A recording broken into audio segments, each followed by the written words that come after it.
All right, I don't know about you guys at home, but I absolutely love a good candle. And Scottsdale Candle Company is here to tell us a little bit more about their very unique packaging. Michaela Rios is here to tell us more. Michaela, thanks for joining us. Thank you so much. Absolutely. Okay, so you have the most incredible packaging here that we're looking at. This is super, super unique. So walk us through a little bit about what you do.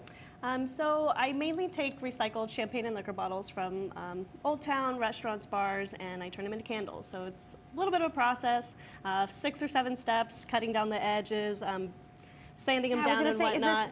It's nice and smooth. So this is not going to be, you know, a problem if you have these in your home. Yep. That's something I would think like, wait a minute, but no, it's nice and smooth. It's perfect. Yeah, we try to make it look intentional. Obviously, I want it to be a candle, but it is a recycled bottle first and foremost. So I always say there's going to be little imperfections. A lot of these bottles, they like to party in their past life. So I've come in, rescued them, given them a second life. So that's great, not only because, like you said, these are bottles that otherwise would be thrown away. So you're giving them a second life. This is something that's really, really cool. But also, I'm wondering, could someone bring you a bottle that they have? Yeah, absolutely. That's part of what I love about my business, is that a lot of people have a bottle that has a memory about it. Yes. So whether it was their engagement or a party they had, or they got drunk in Mexico, and they're like, oh my gosh, I love this bottle so much. They bring it to me, and I get to turn it into a candle, and it's a lasting memory. So it's something that's really cool and exciting for them, and then they don't just have this empty bottle sitting on their shelf. Absolutely. No, this is great. And you know who I know who loves candles is Brad. Brad, why don't you come on in here and check these out? Yes, I am. And so what was really cool is that I received one. No way. Yes, I did, as a gift. And I was like, oh my goodness, I got empty bottles at home. Yeah, don't we all? I know if anybody does, it's Brad, for sure. And so those are my 2 empty bottles that I'm people excited drop. for these. And they're kind of like a different type of shape than we've seen. So is it going to be easy to, of course, make those into candles and cut them off? You know, every candle's a little bit of a challenge because I'm working with glass and breakage happens, but this will be really cool because I can still cut it at the top. I'll definitely be able to make it into a candle, and it's still a unique bottle, so it'll be fun. And does it matter the thickness of the bottles? Is that important? No, not at all. So yeah, so you can see these all have kind of different thicknesses there. Very cool. What about the smells? I was going to say the flavors. What about the flavors of the candles? So I surprisingly don't use alcohol smells. Tequila does not smell like tequila. I just do one signature scent. It's grapefruit, mango, hints of vanilla.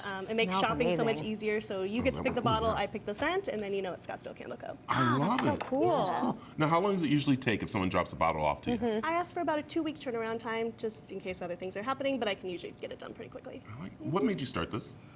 I worked in the industry, so I had access to all these bottles, specifically the Dom Perignons, the Perrier-Jouets, the high-end stuff, and they were getting thrown away, and I said, oh my gosh, like, I want to do something with these. So yeah, about 5 years ago, I started making candles, and I ended up quitting all my jobs, and here I am doing it full time. I also love that you said quitting all my jobs, because if anybody's ever worked in the food and beverage industry, you know, you have a lot of jobs, you're doing this a lot, so you were seeing a lot of bottles go to waste, and you took that and made it your own thing, which is really, really unique. And then I get to stay connected to the industry as well, all my connections, the people that I've known, and it's just fun. It's a really fun business. Yeah. Have you ever had a rare bottle that they asked you to turn in and you like got scared going, wait, what? This is like a 1927 bottle of wine. Oh, yeah, absolutely. goodness. And I always put a disclaimer, I'm like, guys, these can break when I cut them, but most of the time they're just empty bottles, so they want to do something fun with it. Absolutely. And it's very rare that they actually break. Okay. But yeah, I've done some really cool and some very expensive bottles. All right, I have a really cool bottle from my bridal shower that was specially made, so I might have to bring that to you so we can do something with it. Is it just sitting there on the shelf? It's just sitting there on the shelf because I kept it because it's got a specialty label on there, but maybe I'll bring it to you and you can make it a Scottsdale Candle Co. I like it. Well, I can't wait to see what she does with those bottles right there. Yes. So, I'm excited. Thank you. I like it. Yeah. So, there you go. Information is on the screen, of course, about the Scottsdale Candle Company, or head over to aztv.com to find out more. Yep. Stick around, guys, and see what's happening tomorrow on the show. It smells so good. Thank you.